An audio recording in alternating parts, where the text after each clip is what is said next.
National Nutrition Natural Health Reviews. 3 minutes of the latest naturopathic info with Canada's leading nutrition experts. Watch, learn, and get healthy naturally. Hi, I'm Dr. Jonathan Beatty, naturopath and a health expert here at nationalnutrition.ca. Today we're going to talk about warts, sometimes known as verruca, and they can be quite the annoyance and quite unsightly, and for some people even quite painful. The nice thing with most warts though is they're not really that dangerous or deadly. So, as much as they're inconvenient and uncomfortable, they're not typically that severe of a problem. Now, one of the key things about warts is understanding where they come from. They're actually related to viral infections. So for that reason, antibiotics aren't very effective against them because, of course, that's not the cause behind a wart. Now, warts can typically, they present on the skin, and they can either present sort of below the surface of the skin like you would see with plantar's wart or verruca plantaris, or you can get raised warts you can actually have warts on warts, and that can get very uncomfortable as it changes sort of the consistency of the skin. It can change blood flow, and it can actually create pressure around nerves, which can be quite painful. So if you do suffer from warts, a few things to keep in mind. Try not to cut them off or touch them too often because they are viral in nature. Certain types of warts are quite contagious, and the more you touch them, the more you play with them, that can actually increase their spread. And so that's one of the key components to understand is you want to really try and reduce their transmission to make it an easier problem to deal with. Now, warts, because they're viral, they are associated with things like high levels of stress. High levels of stress can suppress your immune system, making you more likely to have them.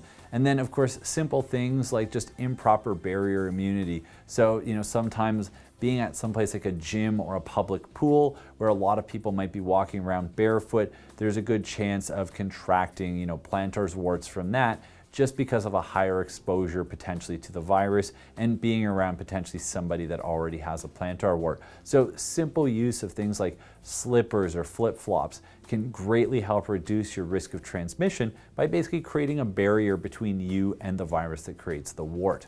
Now, if you do have warts, there's a couple of things you can try. They do typically respond quite well to starvation of oxygen.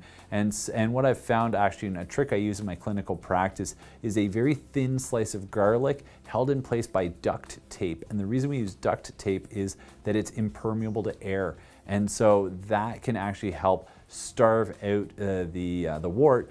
And at the same time, the garlic provides sulfur compounds which inhibit the viral replication involved in the wart, and that'll make that wart slowly die out and fall off eventually. Other techniques you can use that can actually help improve your immune system around the warts and getting rid of them.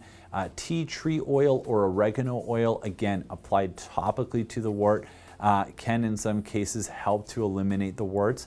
And then lastly, a very well studied one that's very simple is vitamin A. Good old topical vitamin A, when applied to the wart, helps improve your viral immune system, especially in the skin, and can be very effective against warts. The only consideration you want to have on this one is if pregnant, you definitely want to work with your healthcare practitioner because excessive amounts of vitamin A can lead to birth defects, and vitamin A is absorbed through the skin. So even though you're using it topically, you could get yourself into an area of vitamin A toxicity. And this is why it's always so important, no matter whether you're using a natural supplement or a pharmaceutical, you want to work with your knowledgeable healthcare practitioner to avoid anything like an overdose of vitamin A that may cause harm. So if you do suffer from warts, I hope that this video has helped you understand them a little bit more and ideally helped you figure out an effective way to treat them. Share this video with anybody you think might find it interesting as well. You can always subscribe to our YouTube channel where you can check out all of our health-related videos. Any questions or comments, you can post them below. And last but not least, always remember, knowledge is health.